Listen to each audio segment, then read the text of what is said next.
Good morning or good afternoon, everyone. I'm Barb Grangine. I'm a partner in the labor and employment practice with Husch Blackwell in the Denver office. And I want to welcome you all to our second webinar in our nationwide 6-part webinar series that's been designed especially for this crazy 2020 year. Last Tuesday, we kicked off the series with our national presentation. This Tuesday is Colorado, obviously. Next Tuesday is Kansas and Missouri and so forth for the next 6 weeks. You can find registration and links to recordings for the whole series under the resources folder. Recordings will be made available after each webinar is completed. Before we begin, I have a few housekeeping items to cover.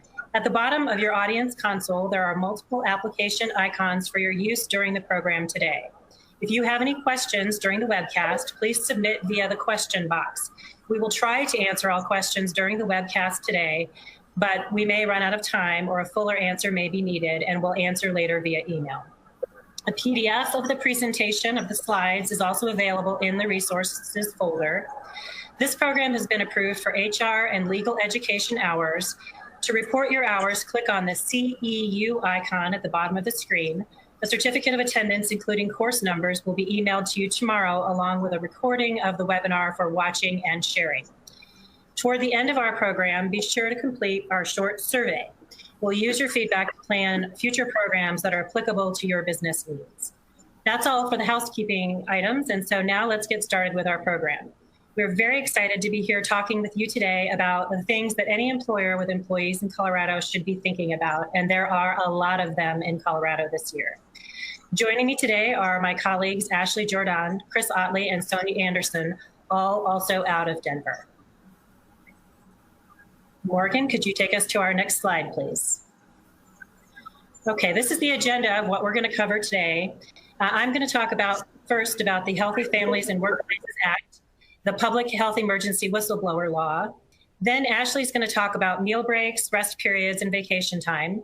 Chris is going to cover the Colorado Equal Pay for Equal Work Act. Sonia is going to talk about Title VII claims post-Bostock, and then we're going to conclude our program with a COVID-19 panel discussion. I understand that poll questions are required for CLE credit in certain states, and so let's start with a poll question. Next slide, please. Poll question number 1, please tell us what industry you are in.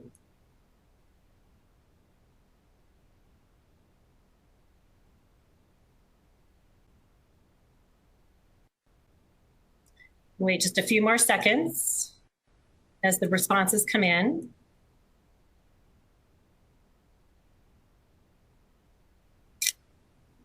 And Morgan, what I see is that nobody answered the question. So maybe we will just move on from that and go to our next slide. And our next slide.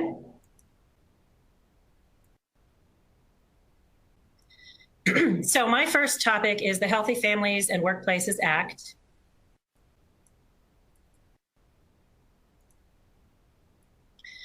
And it has the acronym of HFWA. And so it seems like every acronym now from the Department of Labor has a cute pronunciation. And I think the division is referring to this one as HFWA. So HFWA covers 2 distinct time periods. One is before January 1st of 2021, and one is after. I want to give you an advance warning that my slides, at least, have a ton of information on them. And I did that purposely so you'd have a resource to use after this webinar, so you could go back to it for reference. And also, I think we're going to continue to see these laws evolve. And so I thought the additional information would be helpful for you. Next slide, please.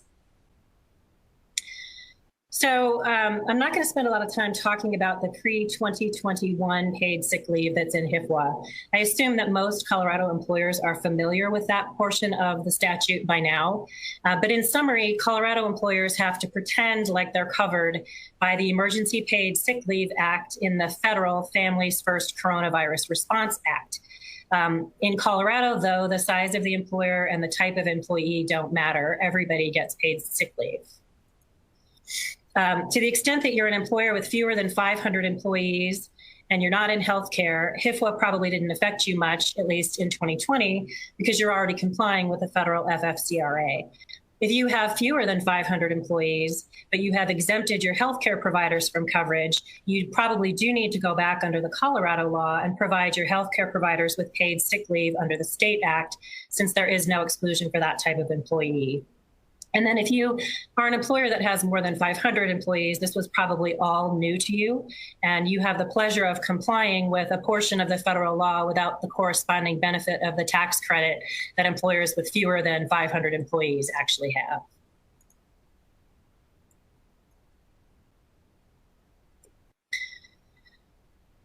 One thing that I want to point out with regard to the 2020 leave is that if you've provided paid sick leave earlier in the pandemic, earlier in the year, March 11th through July 14th, because you were in one of the industries covered by the Colorado HELP, an earlier paid sick leave law in Colorado, you can offset that previously provided paid sick leave against your 2020 HIFWA obligations.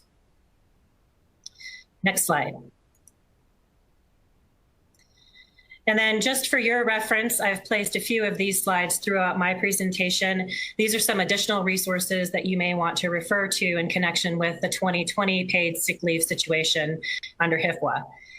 Last night at 7:57 p.m., the Colorado Department of Labor and Employment released temporary guidance with another cute acronym, the Colorado Whistleblower Anti-Retaliation, Non-Interference, and Notice-Giving Rules, referred to as Colorado Warning. Then the division indicated that this was a combined set of rules to address the similar anti-retaliation, interference, and workplace poster and notice provisions of both HIFWA and the Public Health Emergency Whistleblowing Act that I'll discuss later on. Warning is effective as of September 21st for 3 months until a permanent order takes their place. The division thought that the issues covered in warning were important enough to get temporary rules in place even for the next 3 months instead of waiting for a January 1st rollout date. The provisions of warning that relate to HIFWA deal primarily with the complaint, investigation, and appeal process that the division will be following for enforcement. So I think what we can take away from that is that the division is not going to wait until January 1 to start enforcing HIFWA, at least the 2020 provisions. Next slide, please.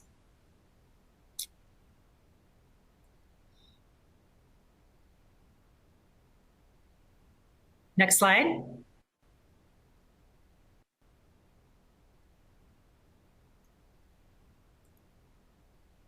There we go. So this is the portion of HIFWA that most employers are trying to work through at this point. We expect the Colorado Department of Labor and Employment to release proposed permanent rules on this portion of HIFWA by September 30th, so that's next week. There'll be a public hearing on November 2nd, a notice and comment period continuing through November 5th. The rules will be adopted by November 10th, and they'll have an effective date of January 1st. And the rules that we're looking for that relate to HIFWA, to the 2021 paid sick leave coverage, are going to be the rules that relate to things like accrual and use of paid leave, documentation, et cetera. And so I put a question mark by the end date of this slide, the end date of this law, because as some of you may know, that in November, Colorado voters are going to decide on Proposition 118, which is a statewide paid family and medical leave insurance program. And according to the Blue Ballot Book, Proposition 118 would allow eligible employees up to 12 weeks of paid family and medical leave insurance benefits annually beginning in 2024. So it may be that soon everything changes again. Next slide.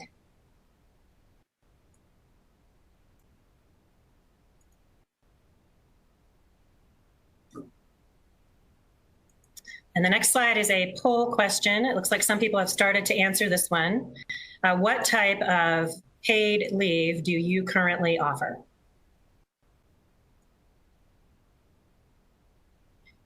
So give it just a minute more. It looks to me like we have a pretty even split between people who offer PTO banks and people who offer vacation and sick banks. We have a few people who offer something other, and so I'd love to hear what it is you offer, if you wouldn't mind putting that in the Q&A just for our reference. Next slide.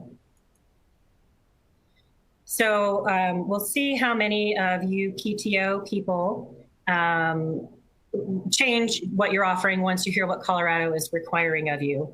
And let's start by talking about regular paid sick leave.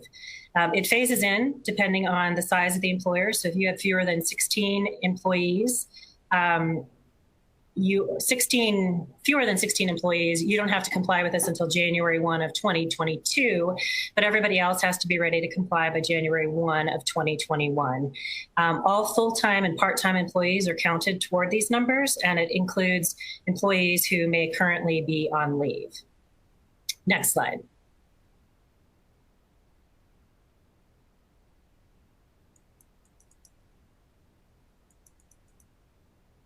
Just want to take a quick check at my slides. Okay. So the magic number for regular paid sick leave is 48 hours. It accrues at a rate of 1 hour for every 30 hours worked. And so if you have overtime exempt employees, so they are exempt, they don't get overtime, they're paid on a salary basis. Those people earn based on a 40-hour work week, even if they work more than 40 hours. Employees who are non-exempt, they're overtime eligible. They earn for every hour that they actually work, and that includes overtime. So it probably goes without saying, but the statute has several provisions indicating that nothing in the statute prohibits employers from being more generous without waiving the accrual and front-loading of the. So you can waive the accrual, you can front-load the leave, you can allow accrual to occur at a faster or more generous rate. And the amount of pay that you're providing for sick leave is the regular rate of pay that's earned by the employee without counting overtime, bonuses, or holiday. And there are special rules for commissioned employees that I've included on this slide as well. Next slide. Under the 2020 leave, there's no waiting period before an employee can start to accrue paid sick leave. And this means that a lot of employees who might not otherwise have paid time off will get paid sick leave. And that would include people who are part-time, seasonal, or temporary. An employee can carry over up to 48 hours of accrued unused leave. And in an informal communication that we've had with CDLE, it actually, the accrual stops when the cap of 48 is reached. So it's not like you would continue to accrue and have a bank that's bigger than 48 hours. Your accrual will stop at 48 hours. I'm not entirely sure that I agree that that's how the statute is written, but this is something that we'll be looking for more clarification in the regulations. But for now, they've told us that you can't accrue more than 48. So for example, if I carried over 10 hours of my 48 into 2022, I would only be able to accrue 38 more. So unlike with the 2020 paid sick leave, pretending like we're covered by the Federal Families First Coronavirus Response Act. So unlike that, for 2021 and forward, you can use another paid leave policy or bank to satisfy your paid sick leave obligations. And this is a strategic decision that each employer is going to have to make. First, there are record-keeping issues that we'll talk about a little bit more later, but employers are required to keep records of all paid sick leave that's accrued and used. So if you're using a PTO bank, you're going to have to ask the employee anyway to tell you when they're using leave for an approved paid sick leave provision so that you can track it. Another issue to keep in mind is that paid sick leave does not have to be paid out upon the termination of employment. So if you're using a PTO bank or a vacation policy to cover your paid sick leave obligations, you may find yourself having to pay out more upon termination of employment than you would if you maintained a separate sick leave bank.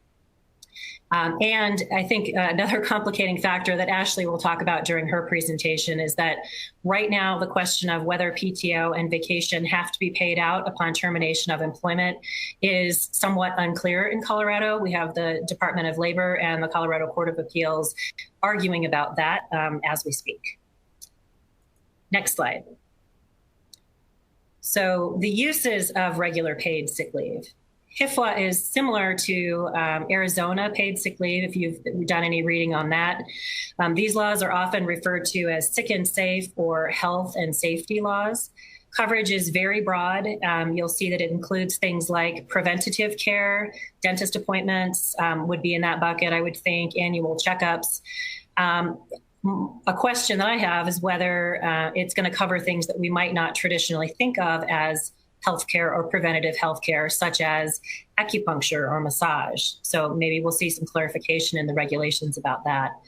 On the safe aspect, it includes things like domestic abuse, and someone who is a victim of domestic abuse can use this paid sick leave for a variety of things, like seeking services from a victim's services organization, seeking counseling, participating in a legal proceeding related to the domestic abuse, sexual assault, or harassment. I can tell you that those things, my initial reaction was that if someone thinks they've been harassed in the workplace, can they use paid sick leave to go to the EEOC and file a charge against you? But the harassment, sexual assault, and the domestic abuse referred to in the statute are actually criminal acts that are included in the criminal code. So it's criminal harassment or criminal sexual assault, not Title VII. Paid sick leave can be used in hourly increments unless the employer permits use in smaller increments. Next slide. HIFWA's notice provisions are very employee favorable. Employers can have a written policy about how and when notice should be given, but if the employee doesn't follow the policy, you have to give them the paid leave anyway. If an employee takes paid sick leave, the employer can't require the employee to find a replacement worker. The employer has to do that.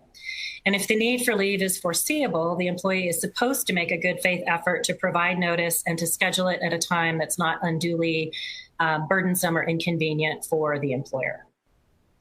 Next slide. HIFWA's documentation provisions are also very employee favorable. An employer can only ask for documentation from an employee who's taking paid sick leave for 4 or more consecutive days. And the documentation that I think that's referring to is something like a doctor's note. If you have an employee that's taking paid sick leave for fewer than 4 or more consecutive days, you can't ask for a doctor's note, but I think you could probably ask at a reasonable time for the employee to sign something certifying that they've taken the leave for an authorized purpose. So I would see that there could be a distinction there with documentation. And again, we'll see if the regulations flesh that out a little bit. You can also discipline an employee who misuses paid sick leave. So a situation that might cover that, I guess, is if someone tells you they've taken paid sick leave for a qualifying reason, maybe they even sign a certification that that's why they took it, but then you discovered that they were out taking a ski day instead. You might be able to discipline under those circumstances. And I think this is going to be a pretty big issue for employers because this documentation limitation is different. It's a change from what we've been doing in 2020, and it's different than how we handle things like FMLA and ADA. And so I think this is going to be a more difficult one for employers to adjust to. Next slide. And that brings us to our final poll question. If you currently offer PTO, do you plan to create a separate paid sick leave bank to comply with HIFWA?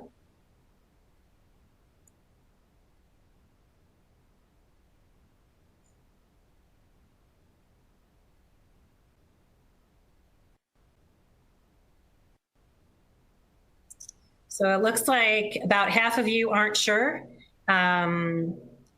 A quarter of you say yes, a quarter of you say no, and then we have some folks that are saying we plan to handle it a different way. And so again, I would love if you'd put in the Q&A what different way you plan to handle it, because I think that'll be interesting information for us to gather and maybe figure out a way to share with the audience.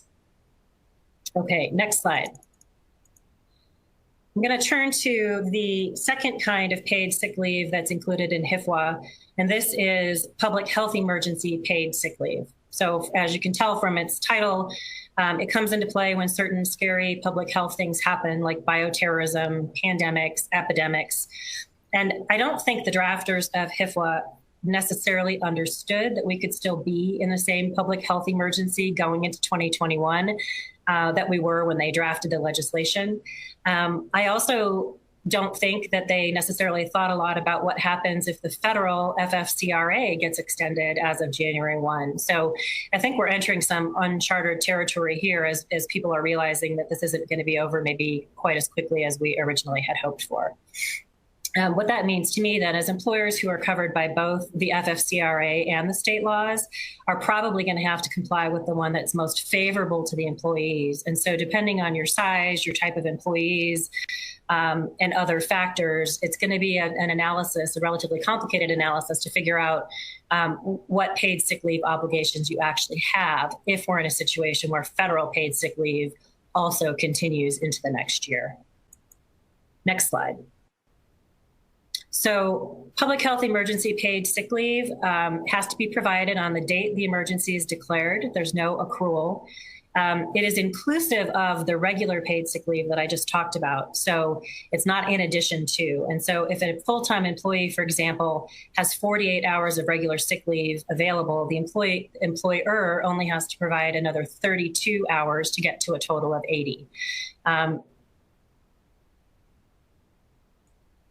So I'm sorry, we're having a slide question. There we go.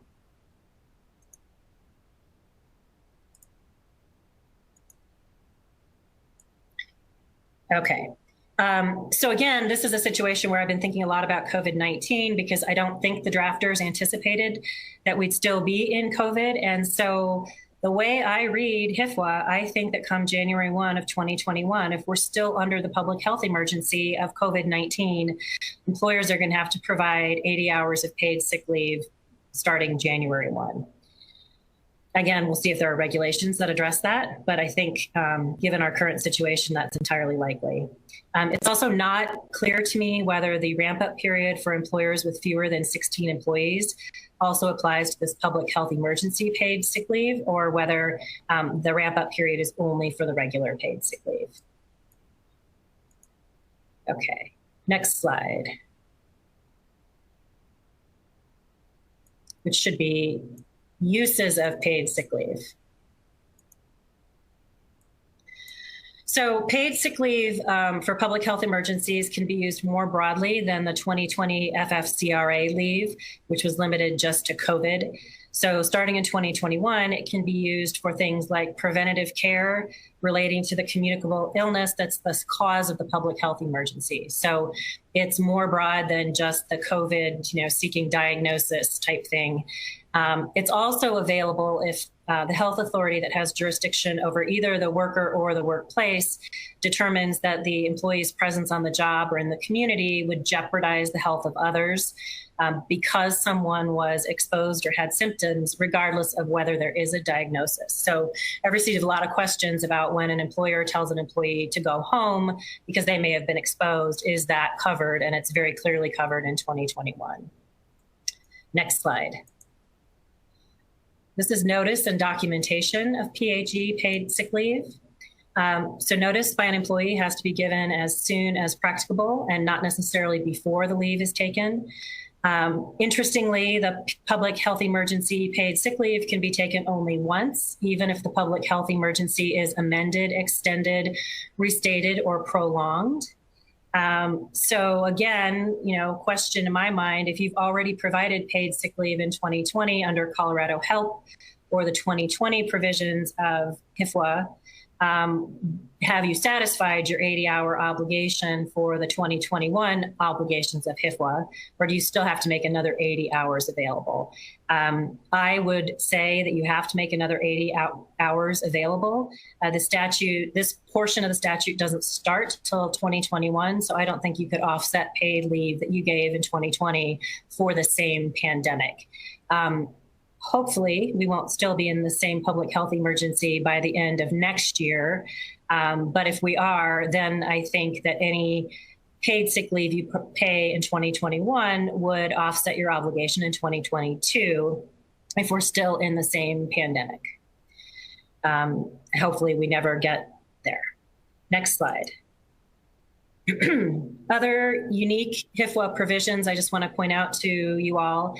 There's a pretty expansive definition of family members. So it's the typical definition that you might expect: blood, marriage, civil union, or adoption.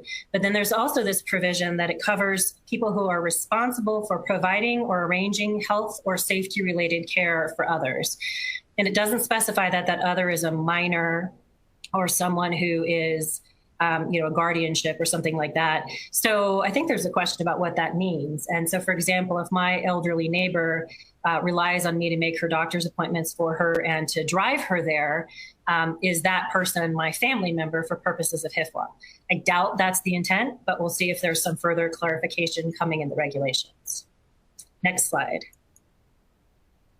Other unique HIFWA provisions.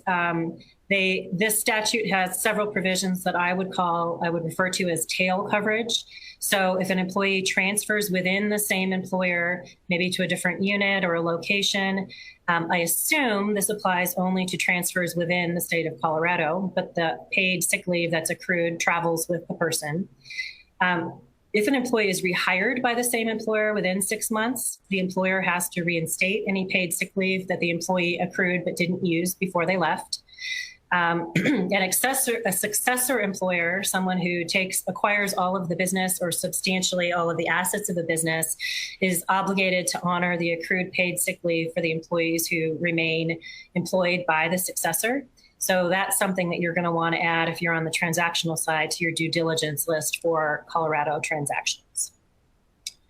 Next slide. These are just a few more points on HIFWA, and then I'll move on to my second statute. You can't retaliate against someone who uses the leave, who files a complaint or cooperates in an investigation related to paid sick leave. You also can't retaliate if someone informs any other person of the person's potential rights under this law. So that's something that maybe there will be some clarification in the regulations, but that would say to me that if one employee is speaking to another employee and telling them that they're eligible for sick pay and they should go demand it, et cetera, you can't retaliate against either person in that conversation. You can't count paid sick days toward discipline, demotion, discharge, suspension, or any other personnel action. So if you're an employer that has a no-fault attendance system, you're going to need to make adjustments for this.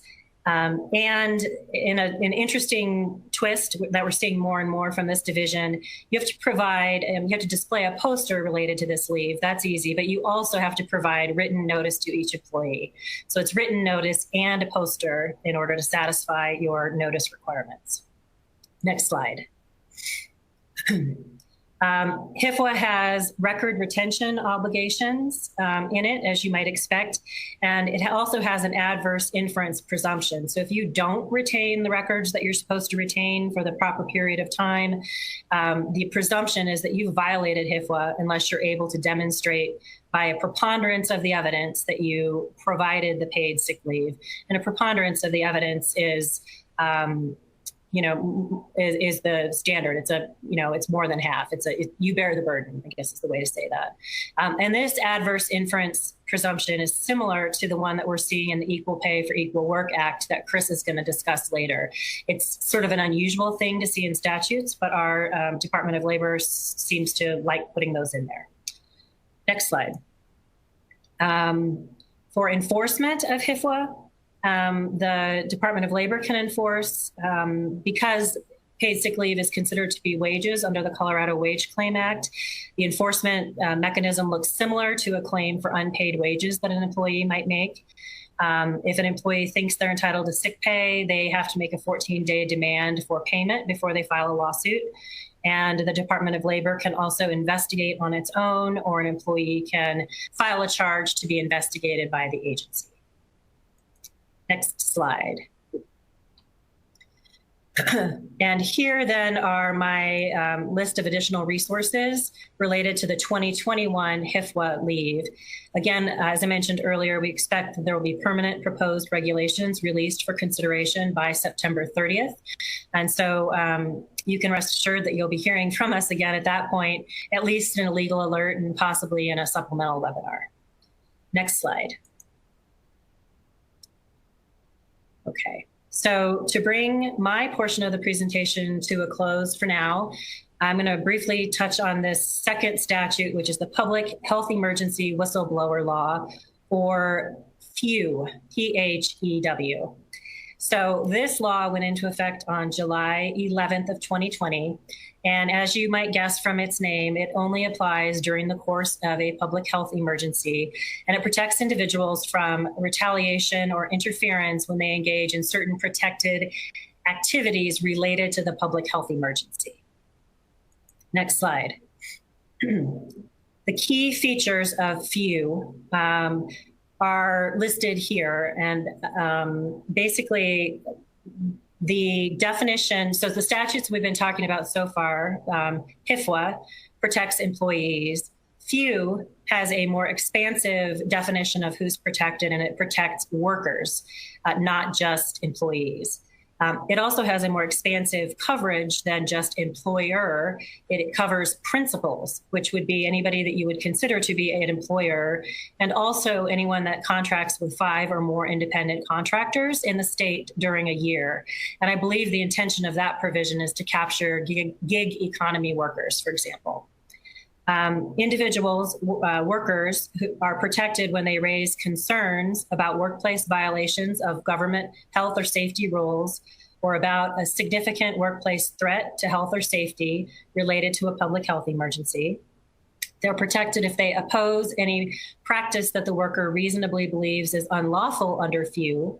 They are protected if they participate in making a charge, assisting in an investigation, being interviewed, et cetera, to any matter that the worker reasonably believes to be unlawful under FEW.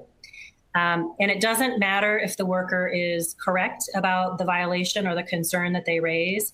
They only have to be acting in a good faith and reasonably. So a worker is not protected if the communications that they're making are knowingly false, or with a reckless disregard for truth or falsity, such that they didn't investigate anything, for example.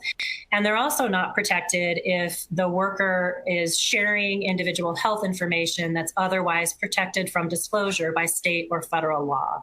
So an example of this might be the worker who's trying to blow the whistle under FEW, and in doing so, they're violating HIPAA by providing PHI to, or taking PHI or providing PHI to an investigator. They would be not protected under this statute, likely. I have to add my lawyer caveat there. FEW is also the law that I know we've been talking about for a little while, because it also allows employees to wear, or workers, excuse me, to choose to wear different PPE, personal protective equipment, than that which is offered by their principal, if it provides a higher level of protection than what's offered by the principal, and if it doesn't prevent the worker from being able to do his or her job. To bring a claim under FEW, a worker has to file a complaint of retaliation or interference with CDLE. CDLE can choose to investigate or not investigate. And then it sounds like if CDLE decides it's not going to pursue the claim on its own, it's going to issue something like a right to sue notice that we might see in the context of a discrimination claim, and then the employee can file a private cause of action. Next slide. Finally, then, this is a list of the resources that are currently available about FEW. Colorado warning that was issued last night, as I mentioned earlier, does contain some provisions related to FEW. And so in addition to the complaint, investigation, and appeal process, kind of the procedural stuff for the division, warning also provides some additional information about what qualifies as a protected activity under FEW, and it elaborates on the PPE provisions. And so if those are circumstances that affect you or your business, you're going to want to take a look at warning, and I'm happy to share that with you if you'd like to reach out to me after this presentation. So next slide, please. And with that, I will turn this part of the program over to Ashley. Good morning or good afternoon, depending on what time zone you're in. I'm Ashley Jordan, and I'm happy to be talking to you today about the also exciting topics of meal breaks, rest periods, and vacation time in Colorado. We've seen a lot of activity in these areas over the last year, and I want to make sure you're up to date on what's going on with some new regs and some anticipated law in this area. So with that, we're going to start with the meal breaks and the rest periods. And so just to make sure we're all on the same page, I just want to make sure you all know that there were some new regs that became effective literally right in the middle of the pandemic starting in March of this year. And they addressed meal and rest periods. This was in COMPS 36, and COMPS stands for Colorado Overtime and Minimum Pay Standards. Shortly after that, there was an interpretive notice and opinion number 4 by the Colorado Department of Labor, which gave even further guidance on meal and rest periods. So we actually have a decent amount of material in these areas to guide us in implementing policies for your workplaces. So I'm going to start with meal breaks. It's pretty straightforward. The first thing I want to make sure you're attuned to is that meal breaks are in effect for shifts of over 5 consecutive hours. So if the shift is literally just 5 hours, the meal break doesn't come into play. But if it's 5 hours and 1 minute or longer, then a meal break is at issue. So basically, in that scenario, an employee would be entitled to a duty-free meal period of at least 30 minutes. It's supposed to be unpaid. There are some caveats on the next slide, so I'll tell you about that scenario. But it's an unpaid 30-minute or more meal break. It's non-work time, but it's really, really important that the employee be relieved of all of his or her duties during this time and be allowed to leave the work site. So I have looked at some policies over the last 6 months of some of our client employers, and they have very nice lounges or cafeteria spots for their employees. But if it's going to be an unpaid meal break, you can't mandate that the employee have their lunch there. They have to be allowed to leave the work site. And they also have to be able to pursue whatever activity they're wanting to spend that time on. It may be eating and talking with other employees, but it also may be reading or talking on the phone or something like that. And then to the extent practical, the meal period is supposed to be more in the middle of the shift. The idea isn't to have the employee take a meal break in the first hour or in the last hour of a shift. The idea is to give the employee an actual break in the middle where they can kind of rejuvenate and not just be, right after they've started or right when they're about to go home. So getting back to the question that I kind of alluded to a minute ago, if there are times where an employer just can't provide the 30 minutes for an uninterrupted meal period. For example, there might be an employee who is holding down the fort at the office and they're the only person there, and they have to remain on site to greet visitors or delivery people or answer the phone or something like that. That's just an example. In that case, the employee should be paid.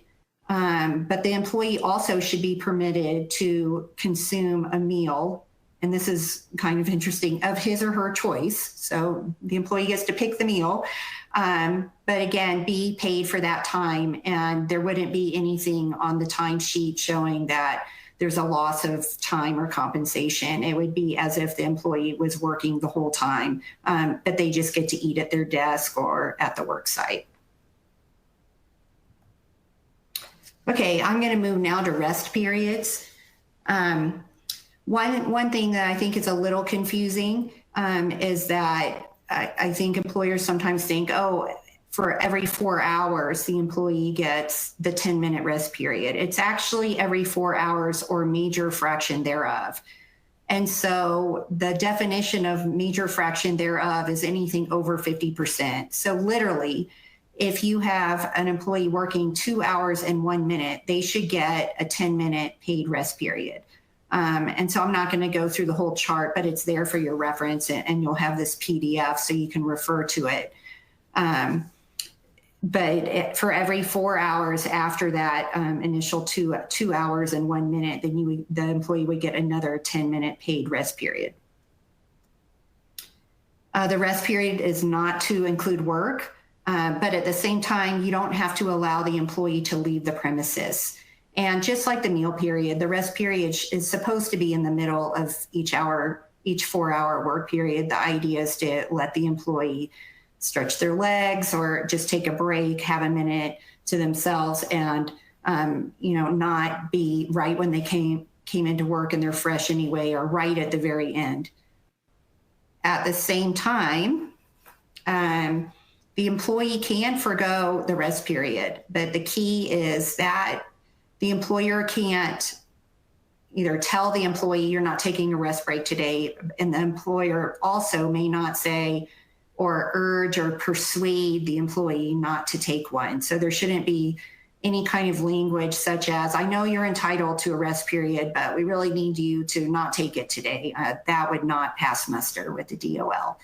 So then the question becomes, well, what if the employee is not taking the rest period? Do I, the employer, need to go buy a desk or go buy a workstation and remind the employee to take the rest period, or actually keep tabs and make sure it's happening?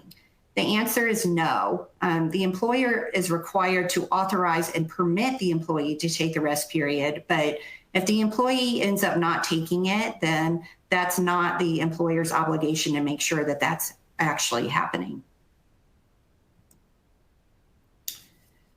Another related question that we get sometimes is, can an employee try to negotiate the timing of the rest period with the employer? And the answer is yes. Again, this should be on the initiative of the employee. So for example, I could see an employee saying, it would really be helpful for me today because I have an important appointment right after my shift. If I could take my rest period at the end of the day so I could get out, my 10 minutes early and get out of the parking lot and not be in a, parking jam while I'm trying to get to this appointment across town that's incredibly important to me.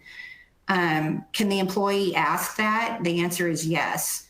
The next question is, does the employer have to say yes? No, they don't, but they can. And so that's okay.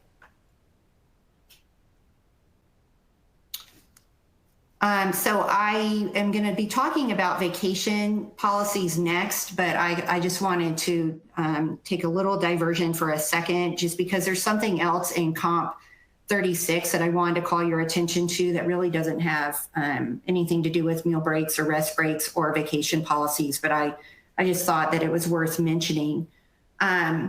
In section 1.9.1 of this new Comp 36 that became effective in March of this year, I put the whole paragraph there. I'm certainly not going to read it, but the important takeaway that I thought might be helpful just to let you all know about if you're not aware of already is that there is language that says that there's tasks lasting more than a minute, and that includes safety screening, then that shall be considered time work that needs to be paid to the employee. And so the reason I bring that up is that the language of safety screening is in there, and that leads to COVID screening. Our position is that if you're requiring employees to fill out forms or take some kind of health screen and it lasts more than a minute, then that is compensable time. Okay, so now I want to move to vacation policies. And this area has seen quite a bit of activity in our state in the last year, and it's going to have more activity in the next few months, which actually is a good thing because there is a lot of confusion over vacation policies, use it or lose it policies, and just exactly what you need to pay an employee in terms of vacation when he or she separates from employment. And so we're hoping to have much better guidance in the future than we have right now. But what I want to do is kind of give you the framework of what is out there right now so you kind of understand what the dilemma is and maybe what you can do in the meantime while we're waiting for that further guidance from the Colorado Supreme Court. So first we have we have vacation pay set forth in one of our Colorado revised statutes. I've included the text there. And the important takeaway from that is that there is a statute in Colorado that says vacation pay earned in accordance with the terms of any agreement is earned and determinable upon separation of employment.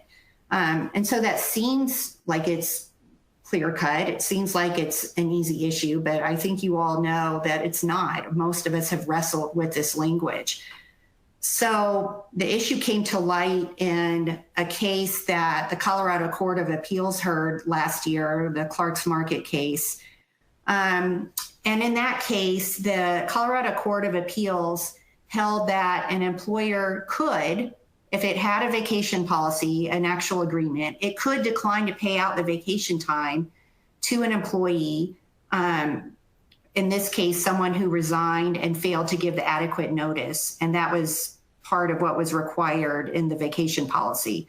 And the court upheld for the employer and said, forfeiture is okay if the employee didn't abide by the terms of the agreement. And so after that, the plaintiff petitioned for cert review by the Colorado Supreme Court, and all kinds of organizations filed amicus briefs. Actually, our firm and some of the presenters involved in the presentation today were involved in that, including Chris Otley. But our firm even filed an amicus brief on behalf of some organizations, and everybody's wanting an answer because it's important. What do you have to pay the employee upon separation of employment, and can you have an agreement that will be upheld to limit that vacation pay? So while all of this is going on, and just to go back for a second, the Colorado Supreme Court is going to hear that case. Right now, there's a couple of questions out there. The first is whether or not there's going to be oral argument in that case. The original plaintiff who appealed it has asked for oral argument, and the organizations representing the employer are saying to the Colorado Supreme Court, we're okay with the court deciding these issues based on the pleadings. We think we've adequately briefed the issues and there's not a need for an oral argument. I don't know. We don't know what the Supreme Court is going to rule in terms of oral argument, but if there is oral argument, it looks like it's going to happen in November. So not too far out. And the other question is, we don't know whether there's oral argument or not. We just don't know when there's going to be a ruling on this issue. We would hope that it's within a few months, but it could be pushed out till next year. So we don't really know what the timing on that is. But in the meantime, we've got this Colorado Department of Labor rule, which became effective at the end of last year. And this is why it's so important for the Colorado Supreme Court to rule on this issue, because you have a rule from the DOL saying that employees cannot forfeit any earned unused vacation, even if there is a valid agreement from the employer. And so you can see that those are at odds. You have a Colorado Court of Appeals opinion, and then you have this Colorado Department of Labor rule that are really saying two different things. What the Colorado Department of Labor rule did say that's helpful, at least for now, to give us some guidance, is that there are some circumstances where you can have agreements on matters relating to vacation pay, not answering the exact question the way that we need it to in terms of how to reconcile this Colorado Court of Appeals decision. But there are some factors and some other considerations that can be addressed. And I'll call your attention to number 4, which is getting a lot of activity in terms of what we're seeing in terms of questions from clients. And that has to do with whether there can be whether there's a cap in your vacation policy of vacation pay. So that's allowed. And a lot of employers are revisiting their policies and looking at that and implementing a cap. And the idea is that the employee would stop accruing more vacation time until the balance falls below the cap. So the final kind of question is, what should you do now? What's a good checklist of things you can look at now? Obviously, the first one is to keep tabs on what the Colorado Supreme Court is going to do about this Clark's Market case. I think we're all looking at it. I feel like when the opinion comes out, there will be, a lot of commentary on that, and our firm would certainly be putting out an alert about that. But I think we're all waiting for that guidance that's desperately needed on the issue. I think another thing that's you could do right now is really pull out your vacation policy and look at it and see if maybe you want to revise it at this time. Maybe you want to think about that cap issue and think about what other parameters you could put in your policy that are going to pass muster for the time being to really help that issue of when an employee separates, just having to pay this just enormous vacation payout. And then the third thing that we're advising employer clients to do is, take out the vacation policy from the employee handbook. I think we all know that there's all kinds of language in most of our handbooks that say these are guidelines only. This is not an agreement. This is not a contract. This is not some obligation on the part of the employer. If you're going to implement a cap, for example, or if you're going to have some obligations with respect to vacation, then you need to take the policy out of the guidelines and actually have it in a standalone agreement that's signed by the employee. It's separate from the handbook, and have that standalone policy address the accrued but unused vacation time. So that's all I have for right now. I am going to turn it over to my colleague, Chris Otley, and let him take it from here. Thank you, Ashley. Great job, Barb and Ashley. Very much appreciated. As indicated, I'm Chris Otley, also here in the Denver office. And unlike Barb and Ashley, I'm actually in the office, as you can tell from my background.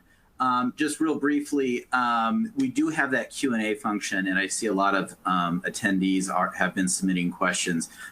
We are doing our best to get through those, and so in fact, Sonia is going to be forwarding on any questions to me as they come in. So if you have a question, please do feel free to go ahead and use that function, and I'll do my best to be able to answer that.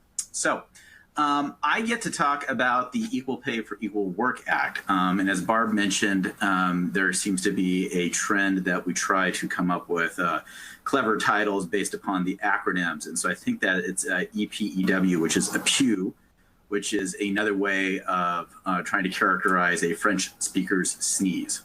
So that's how we're going to remember the Colorado Equal Pay Work Act. It is APEW. This is a major piece of legislation I have had the opportunity to present both internally to clients and externally in other sorts of settings on this law. It was passed in 2019.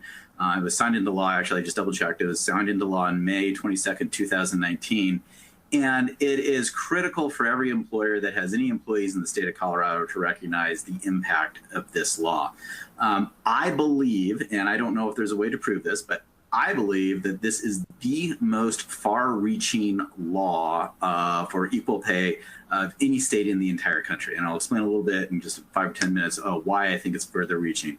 Obviously, the federal law for the Equal Pay Act has been in existence for almost 50 years now. No, I'm sorry, over 50 years, 57 years. It was passed in 1963, so even before Title VII. There's state equivalents that have been in effect for an extended period of time, including in the state of Colorado. But it's really important for everyone to recognize that when this law was changed just last year, and when it goes into effect starting on January 1st, 2021, the whole point of the law is to depart from the previous standards. This is not just a recitation of the same standards that have already been applicable in federal law under the Equal Pay Act or the Fair Labor Standards Act or any other state equivalents that have already been out there. The whole point of the law was to create more of a oomph behind what the law actually stands for, because there is a general concern, as everybody knows, that there is still large pay disparities between men and women in the workplace, at the very least in the aggregate. And so if you look at the legislative declaration to this law, it specifically cites those aggregate statistics. There's a lot of really interesting academic debate about the accuracy of those statistics, particularly with respect to whether or not we're really even comparing similarly situated individuals when you start talking about men and women, and there's a lot of complex dynamics. it doesn't matter. Whatever your political argument is on this issue, it quite literally does not matter. This law has been passed with that as the justification. And so to understand how this law is going to impact every single employer in the state of Colorado, and there's no limits for small employers or anything like that, because it's going to impact every single employer, you need to recognize that this law was passed with the sole intent of changing the workplace dynamics in the state of Colorado. And if you don't have an understanding of that, you may not understand just how impactful this law is. I was somewhat involved, I'll say tangentially involved, in the negotiations of some of the provisions of this law, helping out some business groups in their lobbying efforts. And I will just tell you, our efforts on behalf of the business community were largely ignored, not completely ignored, but they were largely ignored. The concerns that we raised were noted and were promptly enacted into law. So it is again very critical for everyone who's on this seminar, and really frankly all Colorado employers, to recognize that this law sometimes does have the effect of making people say that can't really be what the law is. And I'm going to tell you, yes, it is. That is what the law will be starting January 1st, 2021. I said that some of our concerns as a business community were ignored. One concern that was not ignored was just how quickly the law would be implemented. So the reason why it didn't go into effect into 2020 has nothing to do with the coronavirus or anything like that. As I said, the law passed in 2019. It was to allow employers to ramp up to get themselves into compliance with the law starting in January 1st, 2021. So just a little bit more than 3 months from now. Let's be clear, most employers are not ready for this. And I will just tell you, as someone who's been practicing in wage and hour law for over 20 years now, I will just tell you almost all employers are going to have at least one or two areas where they're going to be out of compliance with this law. So take this opportunity in the next 3 months, get yourselves into compliance, and we'll talk about how to conduct an audit later on. So one thing to think about when you're looking at this law is to understand that the assumption of the law is that pay disparities between the sexes or gender are the result of discrimination. That is different than most of our understandings of what is discrimination. Generally speaking, Title VII type discrimination law is going to have the assumption that the employer is that the employer must have intended to discriminate, even if it's a rogue manager or something like that. That's not the case with the wage and hour law. I always like to tell employers, wage and hour law is incredibly unforgiving. If you got it wrong, you got it wrong, and there's really nothing that you can do. So it's really critical when you're looking at this kind of a law to recognize that because there is assumption that every time that there is a pay disparity, that it may well be the result of sex discrimination, that you're going to have very few defenses available to you. And we're going to talk through all of those defenses to make sure you understand kind of what the parameters are. The Equal Pay for Equal Work Act is intended primarily to mandate pay equity, but it also has a lot of other characteristics to it that you need to pay attention to. So the pay equity component is the most critical part. It is the part that you're going to want to be focused on in terms of making sure that when you're looking at your workforce within the state of Colorado, that you are going to be in compliance with that pay equity provision of the law. But it also has some pay transparency issues that relate specifically to job posting, job notices, and other requirements like that. That is considered to be just as critical to eliminating that pay disparity between men and women in the workforce as is just the mandate of pay equity. So, what are the various requirements? They are intersecting requirements. They have multiple components to them, but there is a substantial amount of overlap between pay equity, prohibited questions that employers are allowed to ask of applicants and employees, also allowing employees to speak about certain things, pay transparency, which I've already mentioned, record keeping requirements, which were already mentioned as well, the job posting requirements, and the notion that employers are going to be allowed a small safe harbor by conducting pay equity audits. Notably, I did not include in today's presentation, for the sake of time, the various enforcement mechanisms that are involved in this law. Very briefly, the Division of Labor will issue regulations here, and actually by the end of this month, for notice and comment period that should go into effect by early November, and that will be made effective as of January 1st. So the Division of Labor's enforcement guidance on this law has still not been issued, even in draft form, but we're expecting it literally any day now. And we are anticipating that it will go into effect after the notice and comment period by the start of the law. Hopefully that enforcement guidance gives us a lot of answers to some of the big questions that you're going to be hearing me asking. So you might well be hearing from us in a legal update or even an additional type of seminar presentation where we give you a little bit more information. So far, when I've been advising companies, there's kind of 2, 3, 4 big questions that we have seen. I would anticipate that we're going to see more and more of those same kinds of questions, and hopefully we get a little bit of answers on this. The second part of the enforcement provision, by the way, is that this law is really a hybrid between wage and hour law and discrimination law, naturally. And as a result of that, understand not only will the Division of Labor, wage and hour group have the enforcement mechanism, this law also allows the Colorado Civil Rights Division to enforce a charge of discrimination on the basis of pay disparity. And of course, there's also the private right of action that can be filed so a lawsuit that can be filed by individual employees on behalf of themselves and perhaps of others as well. So really, there's a lot of intersecting enforcement mechanisms here that are fascinating. We can go into a lot of detail on them, but it's unfortunately going to be just too much for today's presentation. All right, pay equity law. I've already mentioned that the assumptions are going to be flipped, and I want to read the statute itself to make sure you're aware of why I'm saying that the assumptions are flipped. Understand why it is that wage and hour law is unforgiving. This law is unforgiving for employers.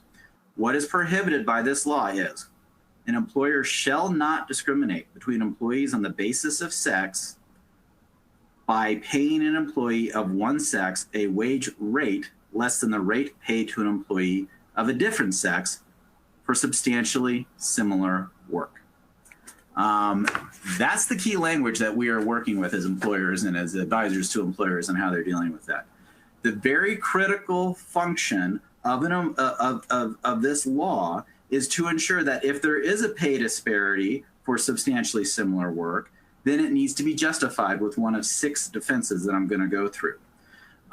So when we talk about pay equity, recognize that pay equity is really aimed at the idea that there's any pay differential between employees. As I mentioned, I've been representing employers for a long time.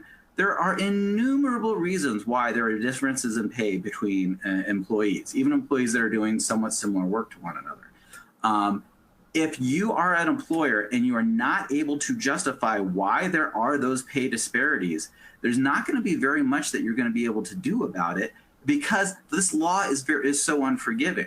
So it's critical for you to recognize that you may be a good faith employer. You may have done everything that you intended to do to make sure that you're trying to be compliant and to be equitable and to be fair to your employees. But if you're not going to fit into one of the exceptions that we're about to talk about, there is going to be the assumption that you have violated the law. And the penalties associated with that are going to be not just back pay, but also liquidated damages. If an attorney gets involved, there's going to be an attorney's fees provision in there. And so that is going to be quite impactful to you. And that's why you need to get ahead of it right away. So let's talk about the first item that you need to review as an employer. Again, employees doing substantially similar work need to be paid the same. First, notice that there is a difference between the title of the law, and I'll go ahead and go back.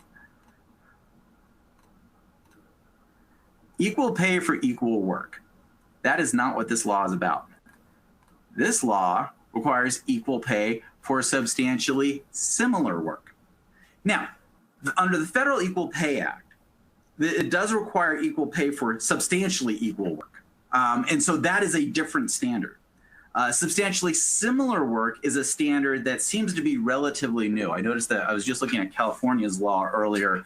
They passed a revision to their pay equity law in 2016 that went into effect in 2017. And they used very similar language of substantially similar. So not substantially equal, which is the federal standard, substantially similar. Well, how do you determine what substantially similar work is? My prediction, which is worth not very much at all, frankly, but my prediction is this is where there's going to be an awful lot of litigation.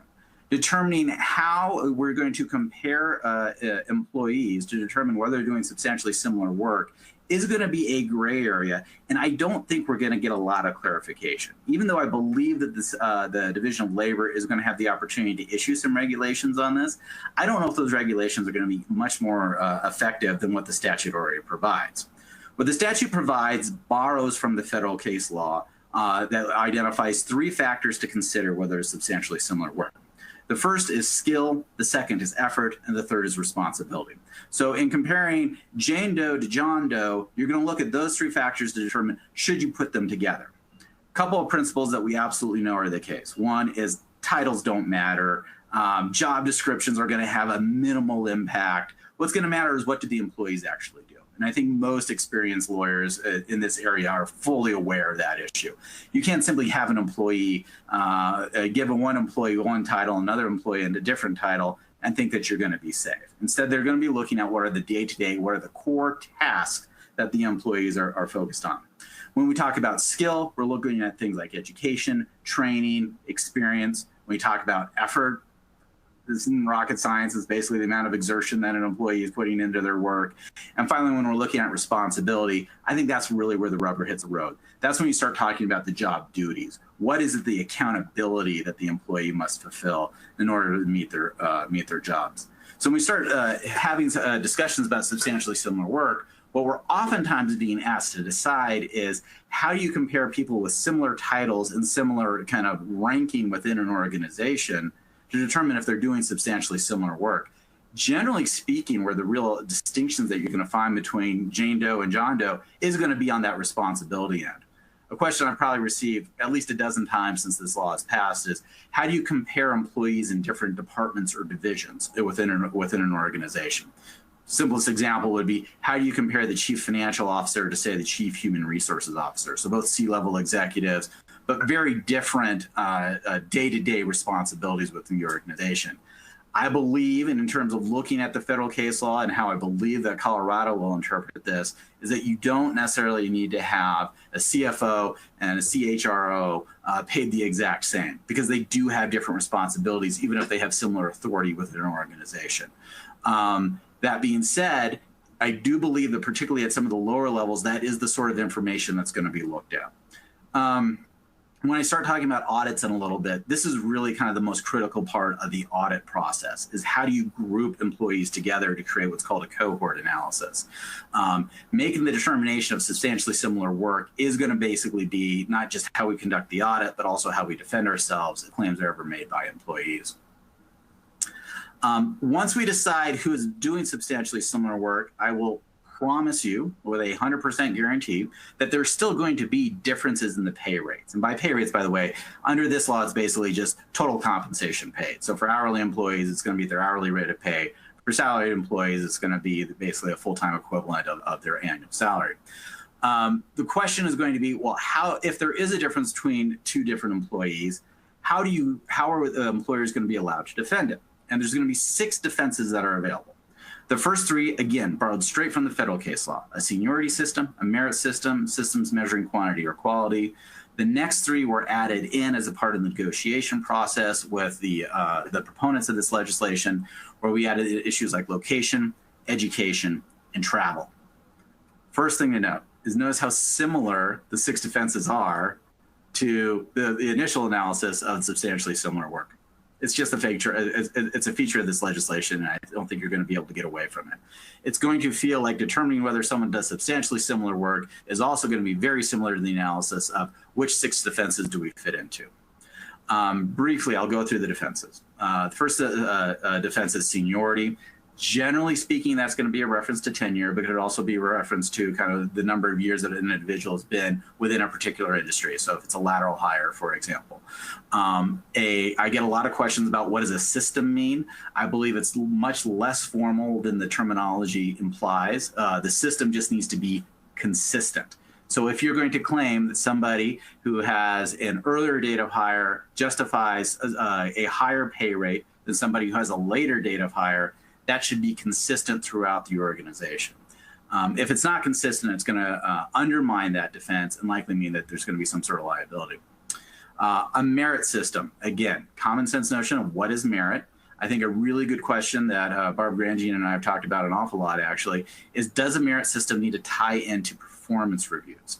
So if you have a numeric performance review system where on a scale of say 1 to 4 or 1 to 5, you have your employees ranked each year, could that actually hurt your argument that you pay people according to merit? My experience is that there aren't substantial pay differences on the basis of merit just based upon performance review. Oftentimes, any sort of pay differences from year to year basis are going to be based more upon seniority. Obviously, low performing employees may get very low raises, but generally speaking, there's a pretty wide swath right in the middle where there's going to be similar, almost lockstep type raises within an organization.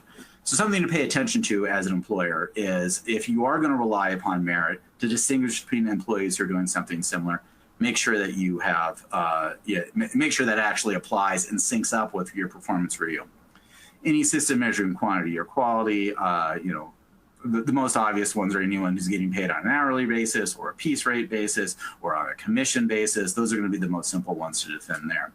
The next three, location, education, travel. Location is just the common sense notion that employees in downtown Denver, generally speaking, are able to command a higher rate of pay than employees than, for example, in Grand Junction, Pueblo, other outlying areas of the state of Colorado. That is going to be one of the defenses that employers are going to be able to rely upon. If you're relying upon location and they're both within a mile or two, and the two locations are within only a mile or two of each other, I think you should assume that that's not going to be very effective. Education, again, that's going to go back to probably what we said before about how do you determine substantially similar. And finally, travel is thrown in. I'm not aware of very many positions that have major differences in pay on the basis of the level of travel. That may be the case, and I'm not saying it's not, but that is a defense that's in there. I wouldn't anticipate that being a hotly contested area. What is not a defense in Colorado is more important than what is a defense. Anyone who's ever litigated in this area or paid any attention to Equal Pay Act knows that the primary defense under the Federal Equal Pay Act is a differential based on any other factor other than sex. That is not available in the state of Colorado anymore. That catch-all defense, the defense that frankly, if I were to guess, I'd say 65–70% of litigation has been over under the Equal Pay Act, is no longer available in the state of Colorado. And as a result, every employer needs to recognize why Colorado is so different. I mentioned to you before, California, the state I think most of us assume is going to be very employee friendly. They still have this catch-all defense. And again, their law was only revised 3 years ago. And so Colorado no longer has this defense. It's not uncommon for us to get questions about, can we rely upon salary history with respect to Equal Pay Act type claims? So in other words, if an employee claims that they're paid less than another employee, can you rely on the fact that the lower paid employee came from a different position, different employer, and was receiving less pay, and that's what the new employer based their pay off of? The Ninth Circuit had a famous case a couple of years ago on this issue. What people may not recognize is in the Ninth Circuit, that case was based upon this defense right here, the differential based on any other factor other than sex. And as a result, the Ninth Circuit did overturn three decades of precedent when it said you can't rely on salary history. But in the state of Colorado, that defense isn't even available because this defense isn't available. Without that catch-all, I do believe this is the reason why Colorado law is more far-reaching and more strict than any other pay equity law in the country. Always subject for an interesting academic debate, but I think it's really critical for everyone who's on this call today or in this video today that they recognize how many defenses that they might rely on will be excluded. Because if it doesn't fit into one of these six, it does not exist, period, full stop, even good faith defenses. So one common question I've received, and I think most people are surprised at when I express it to them, is that if you recruit a new employee, and during that recruitment process, they ask for a sign-on bonus because they're about to leave their old employer. Technically, if that sign-on bonus causes that employee to be paid more than the other employees who are doing substantially similar work, that is a violation of the law. even if it's only a one-time thing, even if it's based upon market conditions, even if it was done solely for the purpose of hoping to achieve some sort of recruitment process where we bring more talent into the organization, even if that recruited person is going to be paid otherwise the exact same, that sign-on bonus doesn't have as a sort of defense, it does not fit into seniority, merit, quantity, quality, location, education, travel. So arguably, a sign-on bonus, to the extent that it would cause one employee to be paid more than another employee, is no longer allowed in Colorado. And it's a consideration that every employer needs to take into account. The Equal Pay Act, or as I like to call it, APEW. APEW also has a number of other issues that were incorporated into it that are considered to be what we think of as hot button issues. I already kind of mentioned one, which is, can an employer rely on wage, salary, or salary history from previous employer? I believe last time I checked, it's something like 18 or 19 jurisdictions in the United States have prohibited employers from asking for salary history. Colorado joins that, not only because of they eliminated that catch-all defense that I just mentioned, but also it's just explicit. So it's kind of like belt and suspenders. An employer may not rely upon wage rate from the previous job in setting the pay. They may not even ask it. That is a violation of this law. They also cannot require an employee to disclose their wage rate, and similarly, they are not allowed to tell employees that they can't discuss wage rates. Now, some of these are kind of overlapping with various federal labor laws, and that's perfectly fine. But in the state of Colorado now, basically, employees can talk about wages all they want. Employers cannot. So that's kind of the rub here, is that there are going to be different standards applied to the employer and the employee. That may seem unfair to the employers who are listening in on this call. But again, that's kind of where the law was intended. It was intended to give employees the advantage of sharing information and to disadvantage employers from gaining additional information. You cannot, as with any wage and hour law, you cannot ask employees to waive any rights that they have under the statute. It's not like you can recruit an employee to say, I'd like you to join up, but you promise never to disclose your wage rates or discuss wages or something like that. You also can't have the employer say, I promise to pay you X amount even though you're owed more. And then, as always, there's a prohibition on discrimination and retaliation, which is a feature of just about every single employment law out there right now. Transparency issues. The transparency that I would like to focus on the most are two very short paragraphs within the statute. And again, I'm gonna read them, and I'll talk about them one at a time.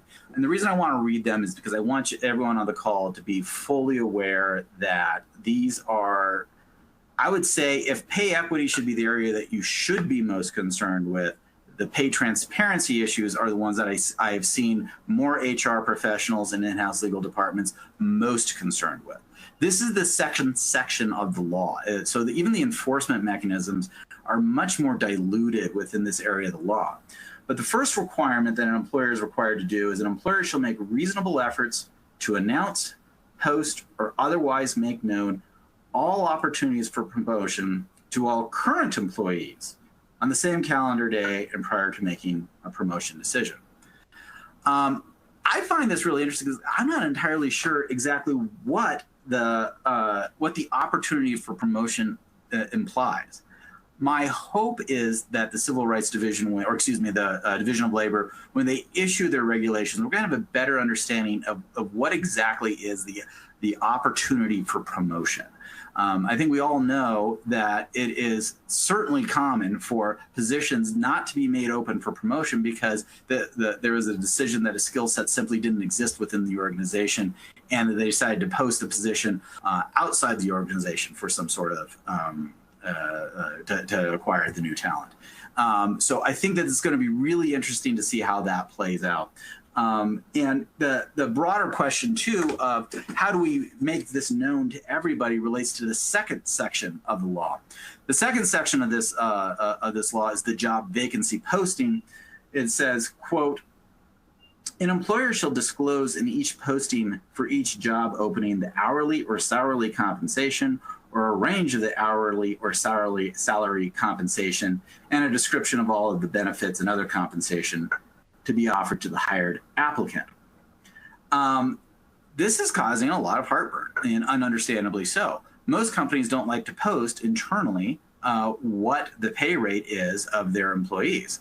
So arguably, if this provision is read as broadly as I suspect that some in the plaintiff's bar would read this, it would require that every single job opening, if it is at all available for promotion internally, needs to be posted, and the range of the salary and benefits needs to be applied.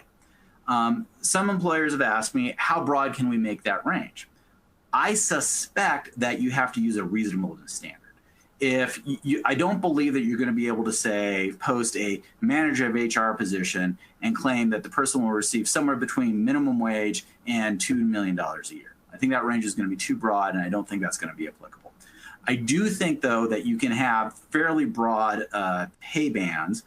Those who use consultants in the pay equity area oftentimes rely upon pay bands.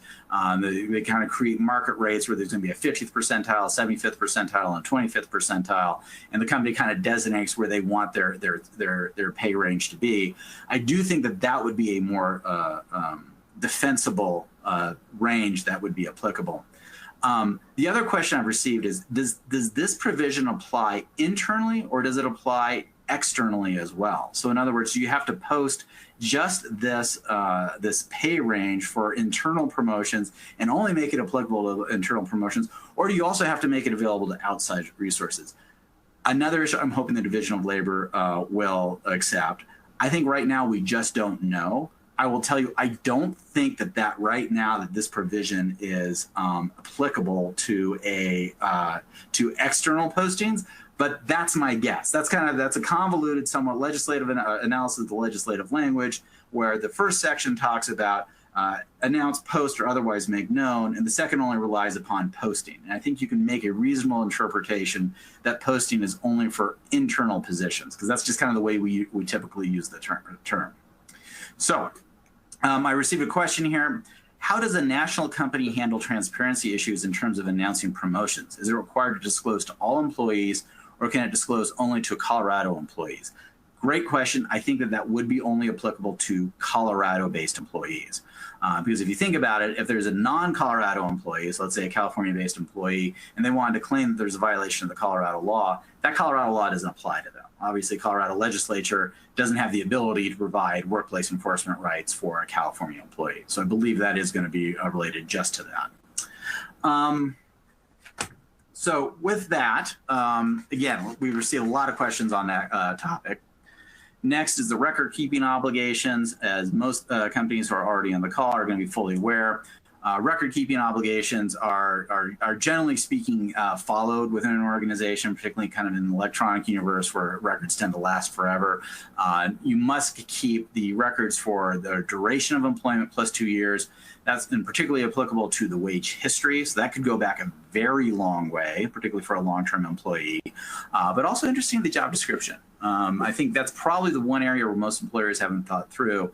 Oftentimes, once they no longer are using an old job description, it kind of gets put on the dust heap, and whether it's retained or not really doesn't matter. This law arguably is claiming that the job description, not just the most recent job description, but the job description for the entire duration of employment description must be maintained. All right. Within the negotiation of this law 2 years ago, there was a point that was made that under the federal law that employers who exercise good faith usually are not subject to liquidated damages. And under federal law, liquidated damages are basically back pay. Here, the pay differential of pay differential between one employee and another is arguably the same amount as what would be the liquidated damages. Interestingly, the statute doesn't define liquidated damages in a way that we'll know actually what the amount is. That's more of a litigation enforcement issue.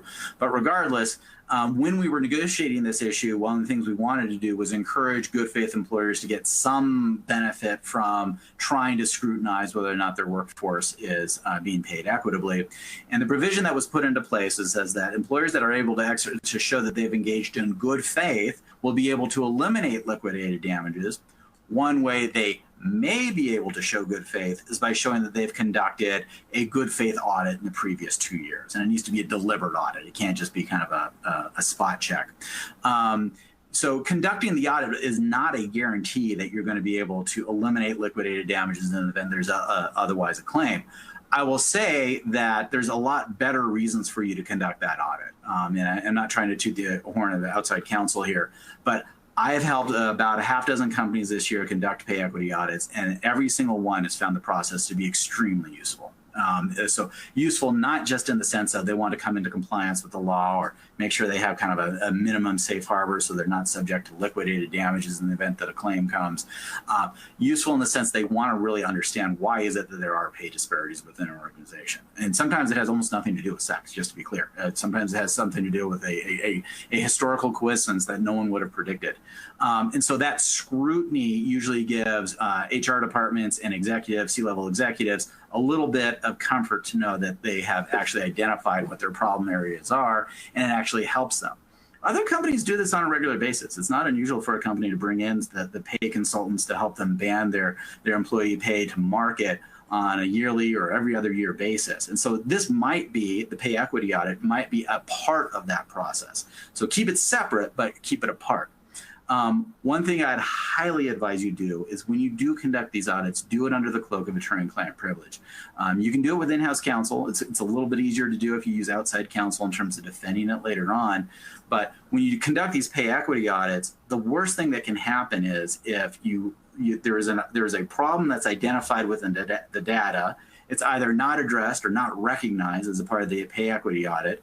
A claim is brought by an employee, and they ask for all analysis that's done. If that pay equity audit was not done under attorney-client privilege, and the audit then is disclosable to the employee who's made that claim, they can use that as very damning evidence that the employer knew that they had a problem and didn't do anything about it. So I would highly recommend that you do conduct it under attorney-client privilege. As I've said, we've done a fair number of audits just within the few attorneys that you're hearing from today. I find them to be very helpful. The last point that I'll bring up with respect to the pay equity audits is that there seems to be a debate right now amongst the consultants versus the lawyers. Consultants have long relied, particularly in the federal contractor space, OFCCP, they have long relied on multi-factor regression analysis to determine whether or not there is any pay disparities. And I won't get into the statistics overly detailed because I frankly just don't understand it enough, but I'll just tell you, the problem with multi-factor regression analysis is that is not built into the Colorado law. That may well be a good defense to use with federal contractors and OFCCP clients, compliance. That is not going to be a defense that's going to be able to be used in Colorado. In Colorado, if there is one employee, let's say make it a woman, and another employee that makes it a man who is paid different and it doesn't fit into one of the 6 defenses we paid, there is liability.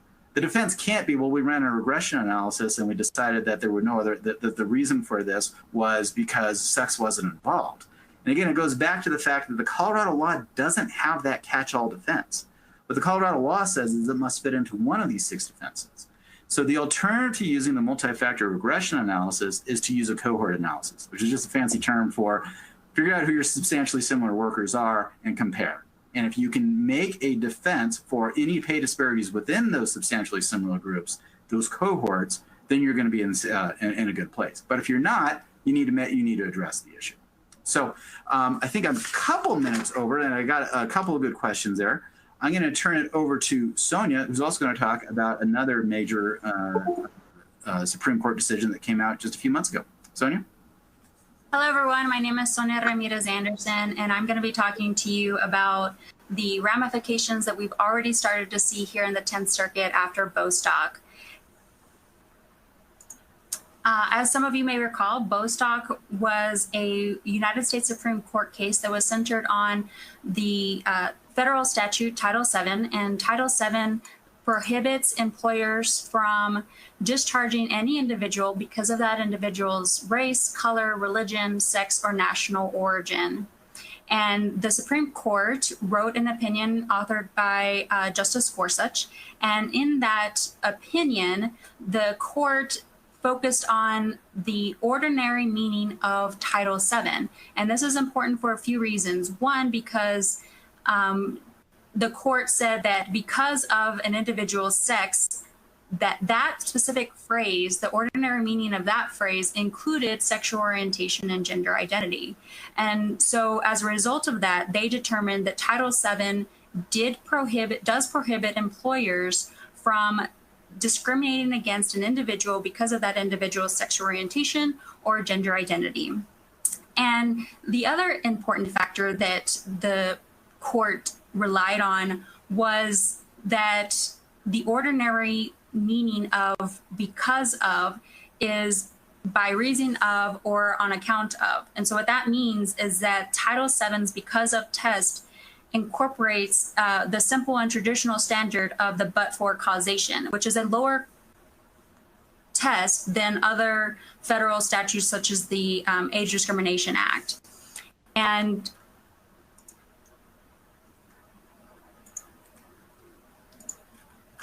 the statute also provides that a plaintiff may show discrimination by showing that his or her membership in a protected class was a motivating factor for the challenged employment practice, meaning that an employee can show that or can survive a motion for summary judgment or motion to dismiss merely by showing that sex was a motivating factor. It doesn't have to be the only factor. They could have also, the employee could have also discharged the employee for a reason other than their sex, which is a lower standard, again, than other federal statutes. And so we'll talk about the importance of that once we get to the Frappede case. And so ultimately, the court decided that merely firing an employee based on the employee's sex. So, for example, the court gave two examples. One of the examples was if an employer fires a man because he's attracted to other men, but would not fire a woman because she's attracted to a man, then the employer has discriminated against the individual because of that individual's sex.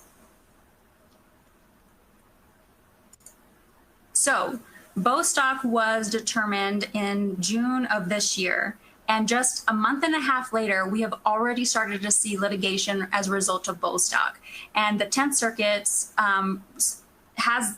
came out with this decision a month and a half later, Frappede versus Affinity Gaming Blackhawk LLC. And in that case, there were 9 plaintiffs, and the plaintiffs were former employees of the Golden Mardi Gras Casino. And what happened was the casino laid off a bunch of employees. But this was not a reduction in force. What it was that the employees were laid off, and then immediately after those employees were laid off, the employer, the casino, posted those same job positions on Craigslist. So this wasn't a reduction in force. And as a result of that, the plaintiff, Christine Frappede, and several other older female workers, and there was one man in there, filed a lawsuit against the casino alleging that they were discriminated against because of their sex and their age. And generally, when we see these kinds of lawsuits, we would assume that the plaintiff would bring a lawsuit under Title VII for the discrimination based on sex, and then a separate lawsuit under the ADEA for discrimination based on age. And that's not what these plaintiffs did. They brought both cases under Title VII, which resulted in this landmark case in the 10th Circuit, where the court determined that the plaintiffs could do that. They could bring what is being referenced as a sex plus age claim under Title VII. And what that means is that an individual can say that she, or in this case, the plaintiffs alleged that they were discriminated against because of their sex, female, but specifically because they were older females. So the discrimination that they were enduring was a result of what's called intersectionality, where they are part of 2 separate protected classes, even though these separate protected classes weren't both under Title VII, because Title VII does not protect you against discrimination because of age. That's, again, a separate statute. And so the court went into analysis of what intersectionality means, and that a older woman faces unique challenges than a woman under the age of 40. So in this intersectionality analysis, there are instances in which an individual is part of two protected classes and that they need federal protections under Title VII that are not the same as making the plaintiff file a lawsuit under both Title VII and the ADEA. And in this case, the court relied heavily on Bostock and Bostock's analysis about the but-for causation, meaning that